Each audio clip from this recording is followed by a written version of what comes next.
পশ্চিমবঙ্গে বেকারত্ব দারিদ্রতার কারণে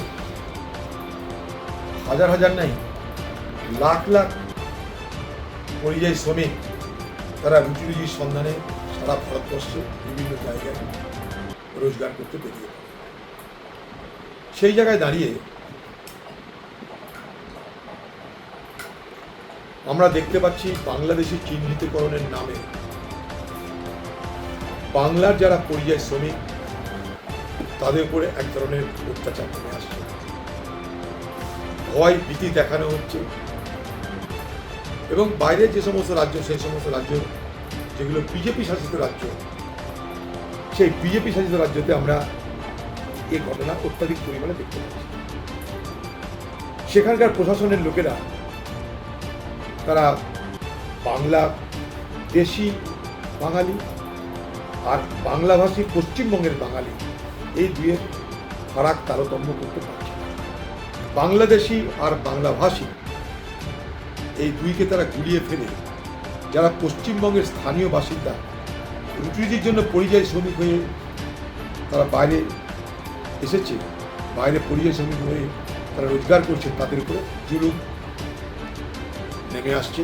সেখানটায় পশ্চিমবঙ্গে আমরা দেখতে পাচ্ছি যে পরিযায়ী শ্রমিকদের নিয়ে পশ্চিমবঙ্গে যে সরকার, সেই সরকার কুম্ভীরাশ্রিত করছে, প্রতিদিন কাঁদছে, কিন্তু সেই সমস্ত শ্রমিকদের পাশে গিয়ে তাদের বিপদে সাহায্য করার জন্য তাদেরকে তো আমরা দেখতে পাচ্ছি।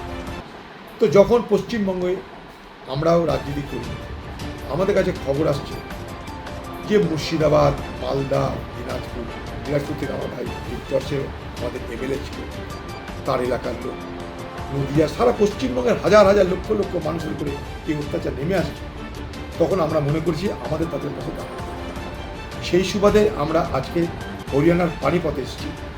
এই পানিপথের সমস্ত কংগ্রেস নেতৃত্ব যেখানে যে এমএলএ আছে, এখানটাই আমাদের উকিল আছে, আমি এখানকার সমস্ত নেতৃত্বের সঙ্গে সেই আমাদের হুড্ডা সাহেব থেকে আরম্ভ করে সূর্যওয়ালাজি, উদয় ভানজি, সকলের সঙ্গে আলোচনা করে, এখানকার এমএলএ বাল্মীকিজি এখানে তিনি এসছে, সকলের সঙ্গে আলোচনা করে আমরা এখানকার সেই সমস্ত মানুষদের পাশে আমরা দাঁড়াতে, তাদের বিপদে তাদের সাহায্য করতে এবং তাদের সমস্যা শুনতে এবং সেই সম্পর্কে হরিয়ানার প্রশাসনকে অবগত করাতে, তাদেরকেও আমরা সচেতন করতে চাইব।